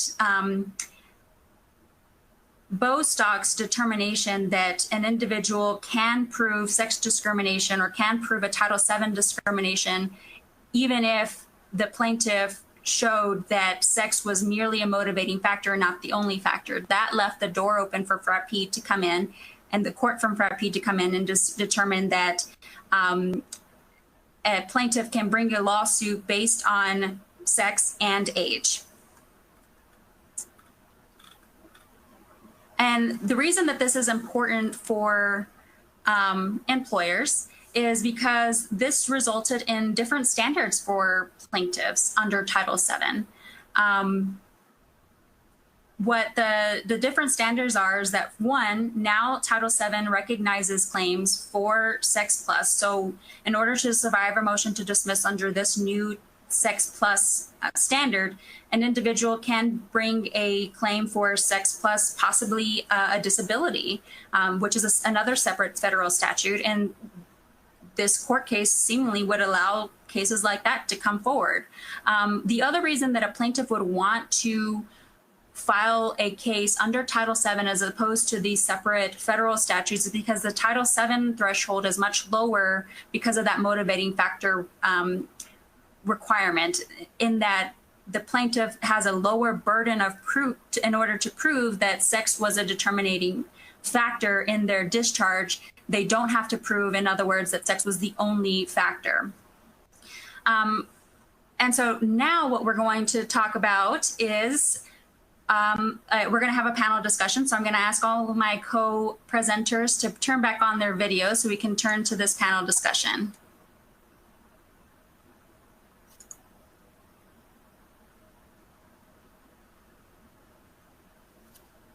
All right. Hello, everyone. Good to see your faces again. The first question I have is, what issues are you seeing right now as it relates to Colorado's specific COVID-19 laws? And Ashley, if you can start us off, I'd appreciate it. Sure. One of the issues that we keep confronting over and over again involves the mask order in Colorado. It was recently extended. And we have clients calling us and telling us that an employee has announced that he or she is just not comfortable wearing a mask or doesn't want to wear it or won't wear it. And so, our clients are asking us what they should do. There've even been a few instances where an employee actually has this little card, and it's at the top, it says a face mask exempt card. That's some kind of scam. The Department of Justice has actually issued an alert saying that those are not valid. An employer should not take that seriously. I've seen where they say something like, I'm exempt from any ordinance requiring a face mask usage in public. Again, that is not something that should be guiding the employer. But what the employer should be doing is having an interactive conversation with the employee about what it is about wearing a mask if that's the issue. I mean, if it's a religious issue, if it's a medical issue, then those need to be addressed, and perhaps wearing a mask won't be required. But as a general rule, unless there's some kind of exception, even in a cubicle, the employee should be wearing the mask inside. It's kind of like the ADA interactive process. I mean, we usually have the employer start the question of, well, what is the issue? What can I do for you? How can I help you? very engaging, and get the employee to talk about what it is that is the problem and see if that can be addressed. But absent a compelling medical or religious reason, the mask has to be worn inside in Colorado. Thanks, Ashley. Barb, do you have anything to add? I think piggybacking a little bit on what Ashley said with the ADA, I've been spending a lot of time dealing with the definition of vulnerable individuals that are coming out of the governor's executive orders. And so it's saying that vulnerable individuals can't be compelled to return to work. And so when you're considering somebody who may be in that category, and you're considering the range of accommodations that you might offer to that person, if they can't be compelled to come back into the office, your options are greatly limited. So, or the workplace, I should say, not the office. So, you might offer an accommodation that says, come back and we'll give you extra PPE, or we'll keep you away from the public, or we'll put you in a separate office. But if you're a vulnerable individual, under the governor's orders, that has not been an option. So we've been wrestling with that a lot. And then I think also this idea that there is a limited amount of paid sick leave available. And so when someone has used up all their paid sick leave, whether it's for childcare or school closures or exposure or diagnosis, what happens when they've used up all their time? What do we do with those people? Do we end their employment? Do we extend it as an accommodation under the ADA? And how do we manage the idea that it's really, in the long run, a lot less expensive to keep good employees if there's a way to figure out how to do that, rather than letting people go and going through the expense and the delay of hiring someone new? Thank you, Barb. Chris, what are your thoughts on the issue? I will reinforce what Ashley and Barb just said, but those two topics, particularly the mask order, are by far the most common questions that we're getting. I think the mask order threw a lot of people for a loop, in part because that order wasn't necessarily as clear as it could be, although the frequently asked questions later did. Another area that I've seen a lot of questions about is the 50% occupancy. So for non-critical businesses, office environments, the Colorado order permits allowing up to 50% occupancy within the building to return. And the question is that 50% of your workforce, or is that 50% of your occupancy? Because, for example, if you had a building that was did not meet the full occupancy, could you bring back, for example, a larger percentage of the employees? I think the answer is that it's focused on the occupancy of the building, but the idea that employers are still required to encourage telecommuting whenever possible, that they should use staggered schedules whenever possible. The other big question that I receive a lot of is how do we enforce a rule of having employees come back into the office because we think it's important, and how would we do that in a way that is not going to create more disruptions? And I think the answer there is use best HR practices. Make sure you have a business reason for why you're going to bring people back.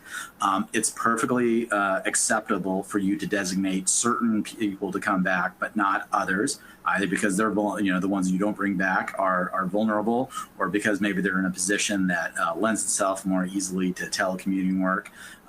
If anything, I think the orders contemplate employers engaging in that sort of individualized analysis. So I would say as long as there's a legitimate business reason supporting whatever decision you come to as the employer, you're going to be in safe shape. But it's certainly a dicey area for a lot of employers right now. Thanks, Chris. The next question we have is, what challenges do you foresee regarding COVID-19 related laws? And Barb, if we could start with you. Sure. So I think this is it's really what I touched on in my presentation that now seems like it was hours ago. But I think that the challenges we're going to see relate to the duration of this public health emergency, and measures that were put in place, I think, that were intended to fix or provide support on what I think folks assumed would be a short-term basis, they're continuing. And so the federal FFCRA, for example, is scheduled to sunset at the end of the year. I would not be surprised at all if that gets extended, or if somebody comes up with some new way to provide paid sick leave to employees coming from the federal government. So I think sorting out, what the states are doing as compared to what the federal government's doing as this same pandemic keeps dragging on. If schools have been closed, they're still closed, or they're going to close again, and people are going to start running out of paid time. And so I think that just wrestling with how long this is really dragging on, how long people are working remotely or from home, how long vulnerable individuals need to be sheltering. I think that duration is what's going to create a lot of complication going forward. And I hate to be pessimistic about it. Maybe there'll be a vaccine soon, but I've been thinking a lot about that. Thanks, Barb. Chris, what challenges do you foresee? I think the culture of the workplace is dramatically different. So particularly for office type environments where a lot of employees are working from home, I think there's just new and different expectations. And I think that a number of employees and frankly employers too are going to be asking, why is it that I need to come into the office? It seems like I'm able to stay home and work and be accountable and be productive. And so I think that employers are really going to have to address that issue. Let's fast forward 2 years and assume that the vaccine's in place and we're all returned back to normal. And I'm giving us 2 years to make sure that I don't step on any political landmines here. I think it's just going to be really interesting to see how employers and employees navigate a new workplace where people recognize they can do an awful lot of what they had been doing and just do it at home. And so, for example, the non-exempt employees who are getting paid on an hourly basis, how do we make sure that they're logging in correctly? How do we make sure that they are getting paid for the work that they do and they're not logging in and at times outside of the normal work hours and making sure that they get paid? That cultural issue is going to be something much bigger than the legal challenges. Thanks, Chris. Ashley, what do you foresee? I agree with everything that Chris and Barb have stated. I think just to throw out something that's completely different, I actually see employers really being challenged with the idea of getting or trying to get waivers from employees on COVID-related issues. So the question would be, can an employer actually require a waiver by an employee? And from my perspective, I would advise employers to tread pretty carefully on that. In addition to the obvious, which would be a lot of concern for morale on the part of employees, I also just don't think that courts are going to like those kind of agreements. And, there's a very strong chance they wouldn't be enforceable. We don't know right now, but my thinking is that it would be kind of along the lines of workers' comp claims that can't be waived. And so that would be very frustrating for employers if they, thought there was a chance to get employees to sign these waivers. But for right now, I think we have to operate on the assumption that a waiver isn't going to be effective in this scenario. Great. The next question we have is, what are some best practices for employers to start implementing now regarding COVID-19? And Chris, let's start with you this time. Yeah, to counteract my previous pessimistic comments, I would say let's try to draw something positive from the pandemic. If anything, I think what's happened in the pandemic is it's really crystallized what matters. Primarily what matters in the workplace is making sure that employees are productive and accountable. That's what matters. And a lot of the other stuff that floats around employment law is really where employers start to stray into legal risk areas. So once you start trying to move beyond things like productivity and accountability and have your long 70 or 80-page employee handbooks where you're trying to dictate and micromanage what the employees do, that frankly is usually where you're going to see employers running into a lot of legal risk. And so I view the pandemic as actually showing how can workplaces still be effective and productive work environments, even if we're not all in the exact same place. And so I think that, to my point about the culture changing, I think the culture in some ways is going to change for the better because it's going to require HR and legal to work together and to come up with what actually matters. What do we expect from our employees? And I think every organization is going to have a different take on that. So it's difficult to make what kind of one size fits all comment on this, other than I think that 2020 has taught employers they can adapt, and they can adapt in a way that allows them to still be productive. And so kind of using those crystallized nuggets, those tenets that you should follow, I think those are going to be applicable going forward. Thanks, Chris. Ashley, what are your thoughts? Yeah, I want to piggyback, I guess, on what Chris was talking about before with the working from home, and just, the ability that we've seen of employees actually being able to telecommute.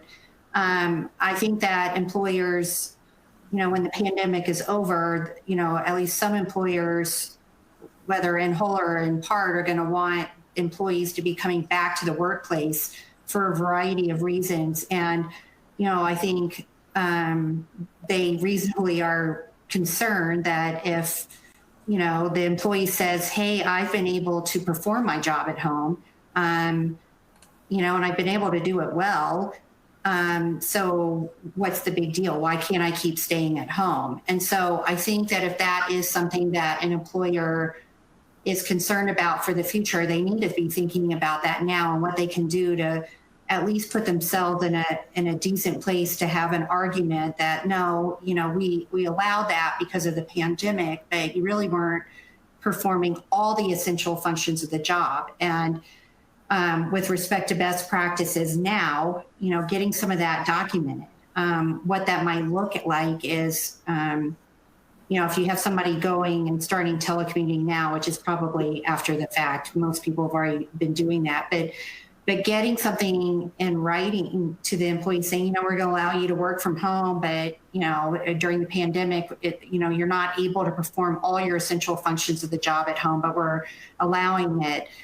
If that's too late, which it may be, do it when they come back and say, we're so glad you're back. We're glad we were able to accommodate you to work from home. Please understand that during that period, all of the essential functions of your job, weren't met because of, and it was because of the pandemic. But now that you're back, our expectation is different, and this is very essential, and we need those to be addressed. And you can also put it in their their performance review. Again, it's not a dig at the employee, but it's just a way to acknowledge that, for a period of time, a reasonable accommodation was not requiring the employee to perform all the essential functions of the job, but that wasn't meant to be long-term or permanent. Thanks, Ashley. Barb, what are your thoughts? I am so glad you called on me last and after Chris. So we'll see if you give him a rebuttal opportunity or not. But and I'm going to stray a little bit outside the COVID-19. This has been a crazy year from racial issues and political issues and pandemic issues, the social distance, all of those kinds of things. And so I think that one thing employers could be doing and should be doing now is taking a look at their 129-page handbook or whatever Chris referenced, and modernizing and updating, and make sure that what the policies and the positions that you're taking vis-a-vis your employees really reflect the modern realities of the workplace that we now see. Some of the social media stuff, for example, what does your policy say? What is your philosophy and your plan for handling speech that may take place outside the workplace, but then results in importing discrimination or harassing type conversations back into the workplace? How are you going to handle that? How are you going to handle the inevitable political discussions that are coming in the next couple of months? And so I think it's really a good time to sit down and have an honest discussion about what your company's philosophy is and how you want to handle it. And so Chris is like Mr. Anti-policy, and my guess is if he could speak to you, and I can't see his face well enough, I think he's smiling, but he would tell you to throw your employee handbook in the toilet and flush it. I'm not quite that aggressive, but I do think, I think it's time to, update and be realistic about what issues you're facing and how you're going to handle them. So, Sonia, you're the moderator. You don't actually have to let Chris have a rebuttal, but I suppose you could choose to. I will add, Barb, kind of off of what you were saying, is one of the things that I've seen a lot is employers sending out emails and surveys to the employees and asking them what their personal preferences are, especially in the instances in which telecommuting or working from home is being productive, and determining whether or not the overhead is worth bringing them back to the office or sending them home with a work from home, kit, computer, headset, things like that. So that's one of the things that I would recommend as best practices is determining if it's still worth it from a cost benefit analysis. Chris, I will let you provide a rebuttal if you'd like to.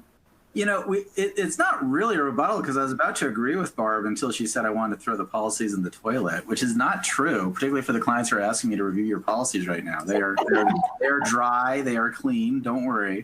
I completely agree. This is a great chance to assess whether or not you need all of those policies and to really make sure that those policies reflect. But there's two things I always say about policies. One is less is more, and two is the only person who ever asks to see your policies is the person who's thinking about bringing a claim against you, whether it be the EEOC, the disgruntled employee, or the plaintiff's attorney. So keep them defensible. Keep them defensible. And I think I would add to that too. There's nothing worse than having a policy that you don't actually follow. Exactly. The other person who's going to want a copy of that is the plaintiff's lawyer representing that employee. And your failure to follow what you've put in writing is going to be, exhibit number 1 of the trial. Yep. Couldn't agree more. Yeah, so, I agree. And I would also add, one of the things that I've had clients ask me is if they should put an expiration date on their policies, especially if it's just for this COVID era. And generally, because we don't know when this is going to end, I generally advise, putting at the top, this is COVID specific, when we will reassess once we get there, if there's a vaccine and whenever that happens. So just making sure that once this is all over, if you're going to make changes to the policy, to make sure to calendar or something to just check in once the pandemic is over, to go back to whatever policies you may have had previously, if you decided to go that route. Yeah, and I think, Sonia, that's a great idea in terms of not forgetting about going back and looking at them. But I do think there are probably some things that we are doing differently and handling differently now that we want to keep doing. And an example of that might be the paid sick leave. You might have to keep doing it. But the things like more flexible schedules or more flexible commuting, or even allowing non-exempt employees to work remotely, that's a pretty new thing. And it may be that we want to revisit the policies and confirm that we're going to allow that to continue. Letting people take time off for school and, all those kinds of things. I think, this is positive in some ways. Yeah. I agree. And I want to allow Ashley or Chris, if you have anything else to add, go ahead. Nope. Yeah. I think we're about out of time. It seems like a good place to end. Okay, so that's my cue then. Sorry, Sonia, my cue to give my closing then to our presentation. So thank you all very much for joining us today. Our attendance was several hundred people, which to me is evidence that having our local market presentations in a webinar format is really a great way to reach a much bigger audience than we might in person. So I'm thrilled that you all joined us. As a reminder, please join us for any of the remaining webinars in our series that you're interested in. And please be sure to go back and listen to the national presentation that we recorded last week. This program has been approved for HR and legal education hours. And so to report your hours, remember to click on the CEU icon at the bottom of your screen. A certificate of attendance, including course numbers, will be emailed to you tomorrow, along with a recording of this webcast for watching and sharing. And please be sure to complete our short survey. We use your feedback to plan future programs that are applicable to your interests and your business needs. So this concludes our webinar. Thank you very much for joining us today. Thanks all.